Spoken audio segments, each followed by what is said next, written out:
Welcome back to the Mixer stage live here at E3. Yes, and now we have a very exciting game to talk about, Ori and Will of the Wisps. We are so excited to have you guys here. That is right. And joining us on stage is Daniel Smith and Thomas Millard to talk about it. Thank you for joining us, both of you. Number one, Daniel. Yeah, Bromance, buddy. We got a bromance going on. We got a bromance going. You cheer me up every day. And I'll get Thomas in on that too, buddy. We've done some Extra Life stuff and all that sort of stuff. Okay. So for those of you who haven't played Ori and the Blind Forest, who is Ori and they're beginning Ori and the Will of the Wisps? Like, what's been going on?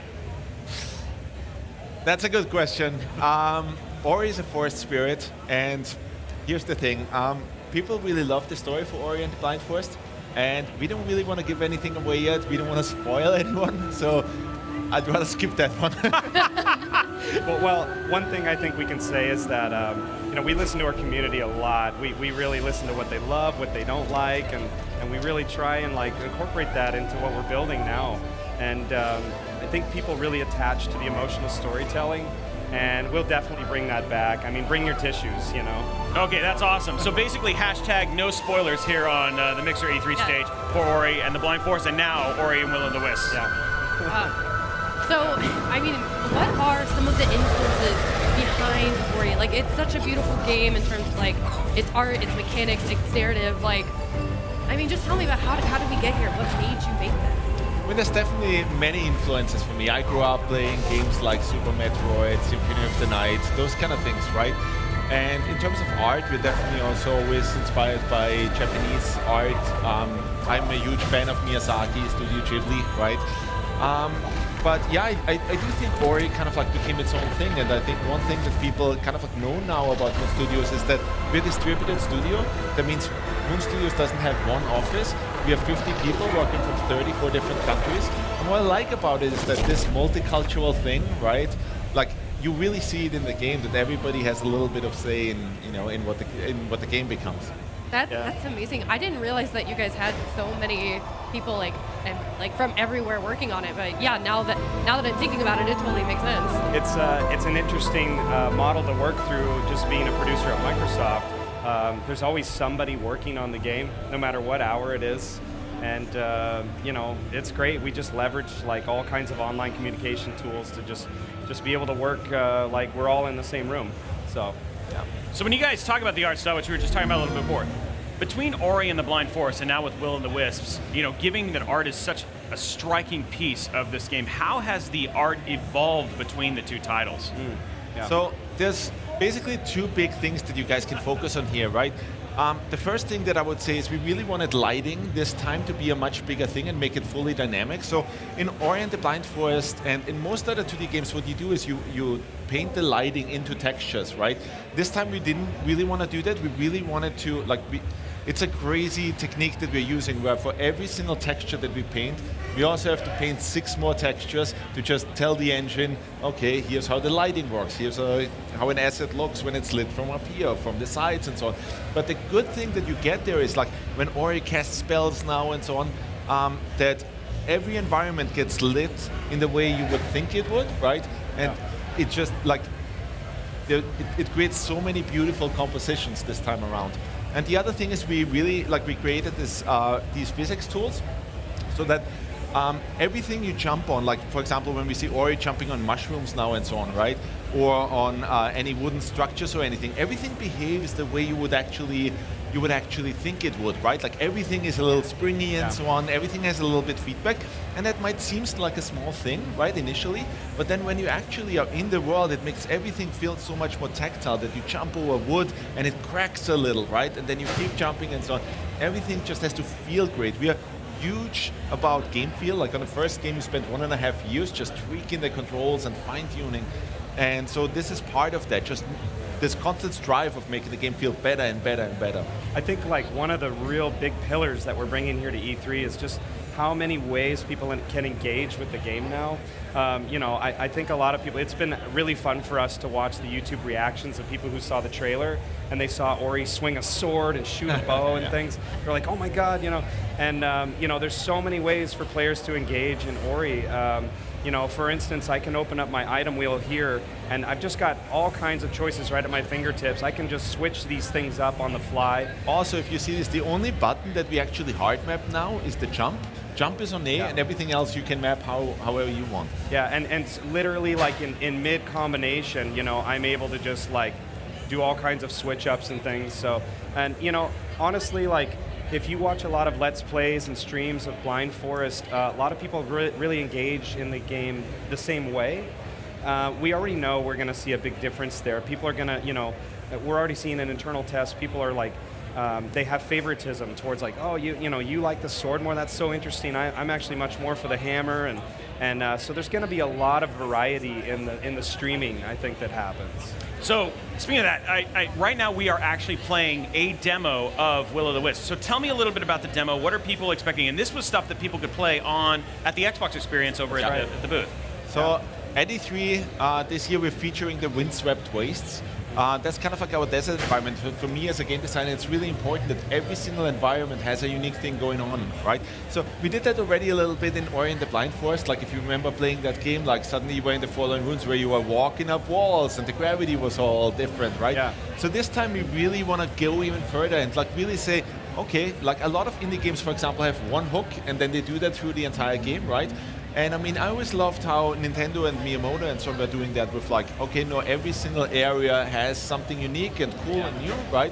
And we're doing that kind of thing where, for example, in the Windswept Wastes, we're introducing, for example, these sand platforms where if you touch them, you fall, right? And that's been done in games before, but I think the way we're doing that and we're handling that has a new thing to it, because you also get the burrow ability where suddenly you can dig into sand, and suddenly what happens is that all these platforms where we challenged you before become these catapults where you can jump through and so on. And that again goes hand in hand with the Metroidvania gameplay, where suddenly you can reach places that you otherwise couldn't have reached before. I think also a big highlight of the E3 demo is that it's super difficult to put together a linear 15-minute demo experience of a Metroidvania game. It's just not indicative of that genre, And so we said, well, let's not do that. Let's just bring a whole open environment to E3.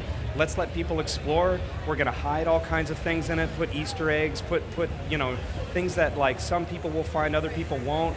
And that's perfect. That's beautiful. It's like a perfect example of how a Metroidvania should be shown, really. So yeah.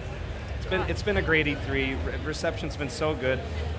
Like something that's really big for us is like just so much hard work goes into Ori, and for us to just have fans coming and just saying like, oh my God, I love the gameplay, and then beyond that, like I play this game with my daughter, or like there were themes in the first game about the loss of a loved one, and like like I lost a loved one, and your game like just helped really bring a lot of hope to me, and it just really means a lot to talk to fans. So. Oh, I mean, honestly, like I think you're really understating how great of an E3 it's been for you guys. You're like, oh, we had a good E3. Like, no, let's be clear, you guys are having a great E3. Yeah. And I think one of the things that's great is, you're talking about all of these things you've done, about the attention to detail and the little things here or there, and I think it shows, and I think that's why you guys are getting such great reactions, because anyone who's watching this, who's seeing this, they can feel the love and work that you guys put into it. And that's why you're getting such great responses from the fans. Thanks. They love what you did. I'm just curious. I don't know if this is a first, but is this the first game that actually had cookies as part of their E3 swag? I don't know if you remember those. Yes, we were there. We were there. They were the greatest things. I wish we had some, but I had some and I put them up on Twitter and Instagram. Handed them out to all the Xbox fans. Like everybody who played got a little pin and some cookies.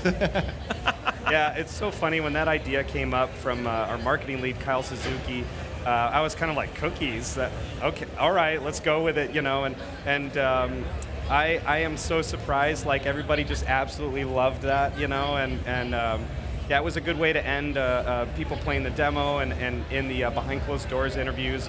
By the way, we have cookies, and people were just like, oh, that's adorable. They were adorable. I mean, like flat out adorable. So what new skills will Ori have? You know, you've touched on some of those, but and people have seen the digging and some of the other stuff in the trailer. But what are all the new skills that Ori's going to have? And personally, what are your two favorites? And Thomas, you have to choose one. You've already not given an answer for part of it. He's in the hot seat. Yeah, he is. Actually, obviously, we wanted to show something really cool right at E3, and I do think Burrow is one of my favorites that we have in the game. Like, so the way we always design. And start the design of any Ori game is we're obviously thinking, you know, like, okay, what are the cool new moves that Ori should be able to do, right? And yeah, I mean, we came up with this animation of like Ori, you know, somebody said, hey, Ori should be able to dig, right? And then suddenly we had an animation where Ori was kind of like swimming into surfaces, almost like a dolphin, right? And that flow that was created there, like, you know, when you see the build and people actually digging through the sand, we made that so nice that, you know, that the controls just feel super smooth. You can jump out of the sand, you can catapult yourself out, you can dash, and then without even touching the ground, dig into the next surface, right? So you really get this feeling of like almost being like a dolphin, right? Yeah. But even in hard surfaces, and we used it not just for sand, but also like in every piece of snow you can use that, and when there's mud and so on. So you can just kind of like, you know, constantly find places where you can catapult yourself out and so on. And that's, I love that ability, which is why we, you know, part of the reason why we wanted to show the E3. Yeah, so the other big one that we're showing off, you know, Ori's all about like having dimension in the traversal abilities. So you could see me using the grapple ability here.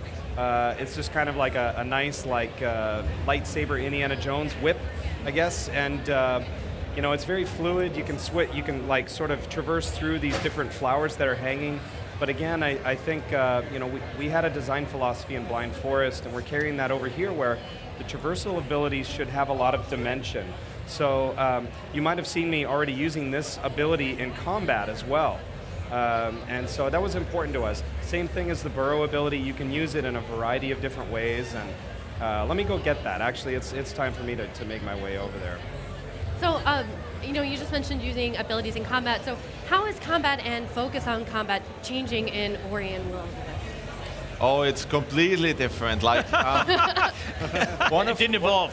One of the things that we focused on Blind Forest was really, we wanted the platforming to be the best that you've ever seen in a Metroidvania, right? And the combat, we kind of like sculpted it around the platforming. And some people wanted to have more variety, right? So this time we said, okay, well, you know, let's really focus on that. Let's make the combat the best you've ever seen in a Metroidvania. So we really went crazy with, there's so many different weapons, and then there's also spells, and every single weapon that you get has its own animation set. So Ori has its own, you know, animations for every single weapon, and then also the timing obviously changes. And we want people to have this joy, like here, for example, you see Dan kind of like, you know, swinging the smash, which is this big kind of like hammer type weapon, right?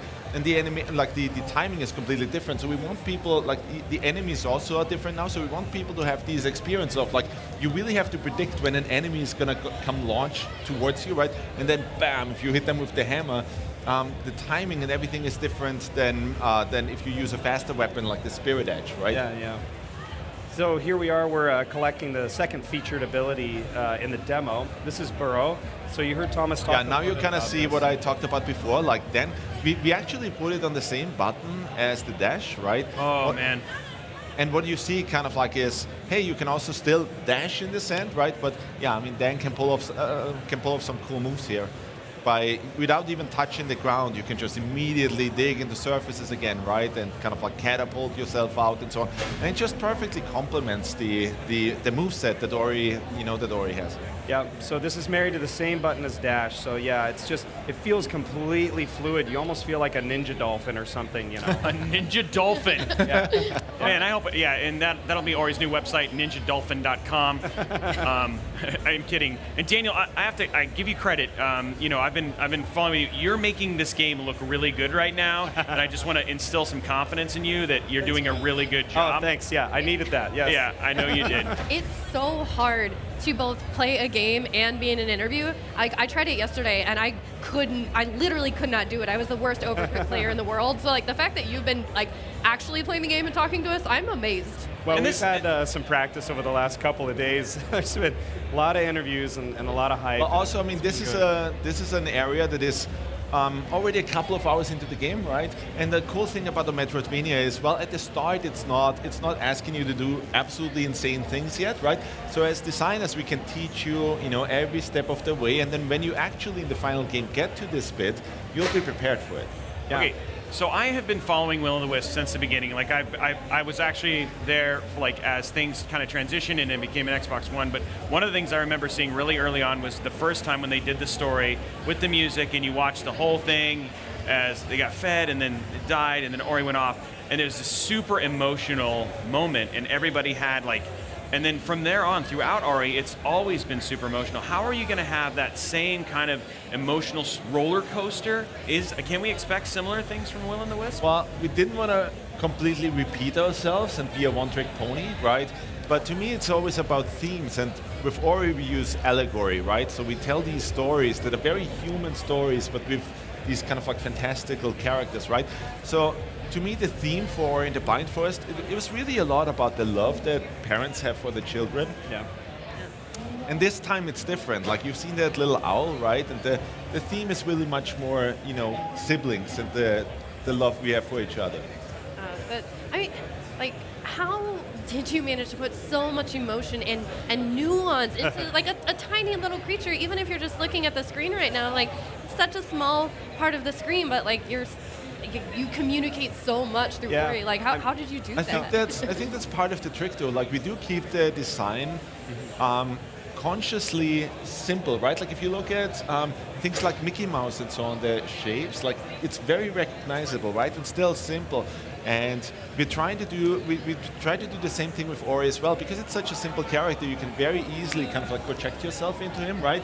And then I think if you played the first game and you saw the parent figure die, obviously what pops into your head is, if you had an experience like that in your own life, right, you project yourself into that. And that's what makes it so heartbreaking. There's a good quote by Mark Davies, who was one of the 9 old men, the Disney animators.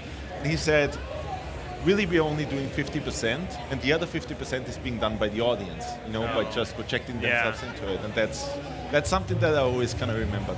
So hey, there's one thing I did want to bring up. So again, we're putting in like loads of weapons, loads of spells. There's another layer of customization that people can engage in.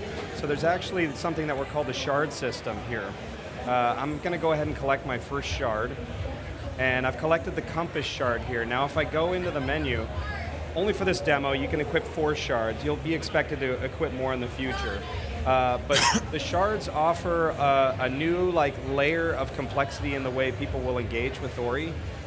They sometimes offer passive abilities. They sometimes will offer more defensive abilities, more offensive abilities. And so this is just another way for players, say, we're kind of like approaching this as like an accessibility thing, where if players are having a difficult time, they can equip more defensive shards, or if they're just a speed runner, they can equip more offensive shards. I actually just put on sort of a utility shard here, and so this compass shard, instead of having to rely solely on the map and where I need to go here, I now actually on the right side of my screen have a little colored icon where I know where to go at all times.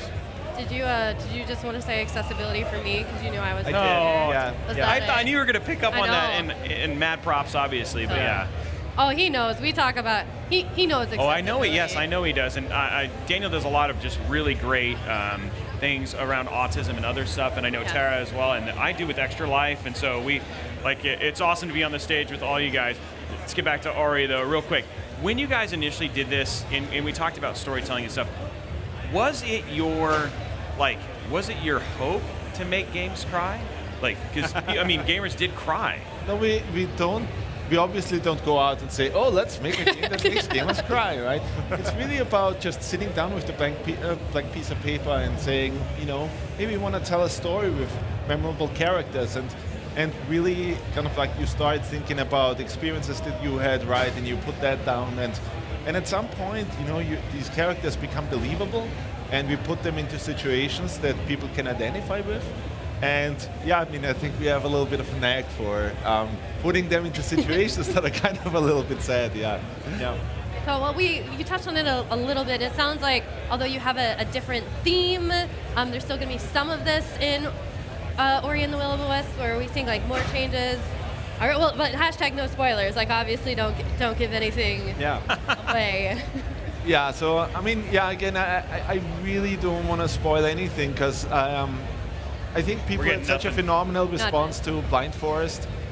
He's just dancing around it. He's not dancing gonna around tell, it. He's not going to tell Look us. at these mad interview skills right here. You know what, though? I think you can tell, though, it's a continuation of the tale.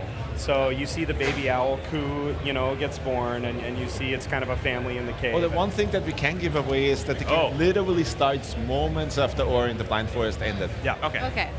Yeah. Okay, so I know that we talked about gameplay. We've also talked about graphics, but I think another super critical part about Ori is the audio. And I know it's even as much when they talked about it, like when you've gone, like Daniel when he talked, and you guys have both gone, when they show it at the E3 theater, like that's an important part of nailing that. Can you talk a little bit about audio? Because I mean, it's not like you're not lacking in that department either. Audio is split into two departments at Moon Studio. So we have music, and again we have Gareth Coker. Again, as a music composer, Hi, Gareth. All the music for Ori and the Will of the Wisps. And yeah, I mean, I always make sure that Gareth, gets to see the game as early as possible. He can be in our story meetings and so on. And then we also have the sound team. So this time we actually use a lot of tools and a lot of cool new stuff to also make. We have Wabi Sabi as our sound engineers, and they really try to push the sound system because we also have this whole new combat system, right? Everything has to just sound amazing, and that's like a lot of times sound effects. The sound effects people are the unsung heroes of the games industry, right? Simply because when a game feels fun, it's a lot about things that you don't necessarily. That don't necessarily scream into your face. So the sound effect that plays when you hit something, that's super important as feedback for the player, right? And the sound effect when something hits you, or like when you do a little slash and so on, those things are really important to make a game feel good. So we do, give audio, like our audio team, a lot of respect because simply, like in terms of story, I work a lot with Gareth and tell him, hey, this is what we want people to feel like in this particular moment, right? Yeah. And then he actually writes the music around that, and very much we treat music as another tool for storytelling. Hey, I wanted to show you something really quick. So actually, I just picked up my favorite shard in the game, and if I go in, it's called the Splinter Shard. I'm actually going to take something else off. So the Splinter Shard, you may remember that the bow, you get this single projectile here. I can actually equip this Splinter Shard to get 3 at this point. Oh, wow. And another thing that's really cool about the shards, actually Spirit Light this time is no longer experience points, it's more currency. So I can actually go in and level up this shard, and if I level this up one time, I now get 3 projectiles. You can see how Thomas was talking about all the 6 layers. If you level it up once, it actually it makes your projectiles more powerful, right? Yeah. Like they look a little different, they become more powerful. If you level it up again, it becomes absolutely bananas. The reason why we're doing that is we want, like here, you just hail down this firestorm of arrows now. The reason why we're doing that is there's a lot of games out there where sometimes I want to play in a certain way, like a Dark Souls. Hey, wouldn't it be cool if I could play through the game with just a bow, right? And then you find out, oh, design-wise, it's a little bit like it wasn't really designed for that, right? But we really wanted to make sure that, hey, if you play the game, you can experience it in one way and play with frantic weapons, right, and have one set of spells. But then if you play through it again a couple months later or something, then you can have a very different experience. So that it's almost kind of like class-based, so that, hey, if you play with slow weapons and, pick one set of spells, then it just feels completely different than your previous playthrough. So that, and helping people with replayability, that it's constantly, changing, and like even like my ideal is that even 10 years from now, you would play Will of the Wisps again and go, oh my god, I didn't even know that was in the game. Yeah. So, E3, on stage, I think I saw one of my favorite videos from YouTube last year was all of the reactions to, all of the reactions from the initial stuff. Yeah. How was the reactions to E3 this year? I mean, was it as magical? Like, what did you guys think? Yeah, I mean, I think we saw maybe just like 10% less tears, So you are measuring the amount of tears. they have a I have thing my outside glass of jar. Moon Studios that they just like the They amount of collect the tears they tears. collect the tears. It's what fuels the game. Yeah. So the They big, just make their tea with it in the morning. Oh, so the big objective last year was to tease the game and then to really go heavy on narrative, show these landscapes, really get something that the audience attaches to emotionally. This year, we knew that people would be like, all right, it's been a year. Let's gameplay, let's go. So we just really wanted to hammer gameplay, and so that's really why the trailer it focused, it's kind of bookended with some story treatment, but heavy on gameplay. And then obviously the demo, we just went crazy on the gameplay. So. Well, and like you guys said, since this game is starting immediately after the other game, like you can't show too much, because if people haven't played the first one yet, like you don't want to spoil it for them. Like that had to have been like a hard challenge to both introduce a new game, but you want other people to go back and play the first one if they missed it the first time around. But like, we want to, But again, Props- we want props to to give your away guys' as team. little as possible, because there's people, like we already saw people like on lots of message boards speculating where we're going this time with the story. I don't want to say a single thing. so I want to stop everything right here because we have a very special surprise, something that's going to happen here live on stage. I'm super excited. Who do we got? We got. Hey, how's it going, guys? Hey. I'm here with you, and I'm gonna interrupt briefly. I know we're playing, Okay. and this looks gorgeous. This looks Yeah. amazing. You guys are doing great. You guys are doing great. You all look beautiful. But I'm joined here by Cherie, and she has a very special announcement, actually. Okay. So on behalf of Tom's Guide, I am pleased to award you Best Xbox Exclusive for Ori and the Will of the Wisps. Oh my god. Congratulations. Hey. congratulations. Yeah. Open. Thank you. Wow. Take a look at this bad boy. Yeah, let's see it. Oh, it's beautiful. Oh, that's yeah. gorgeous. Oh man. That's great. Yeah, hold it Oh, up. there we go. Right there. Yeah. Yeah, right there. Excellent. Oh, That looks man. amazing. Thank you so much. Incredibly well deserved for Oh, sure, great job. guys. Great job, you guys. Yeah. That's awesome. I And told you your E3 was going great. Yeah, It's going well. There's so much fan and community love, and we just can't thank everybody enough. We really couldn't do this without everybody else's support and love for the title. And So, quick thing for people who like, if you need to hug Ori, one of the most amazing merch opportunities is available right now. A fully huggable, like I love it. You can get Navi in. It is big huggable, so check that out. I think. I hug it when I think of you.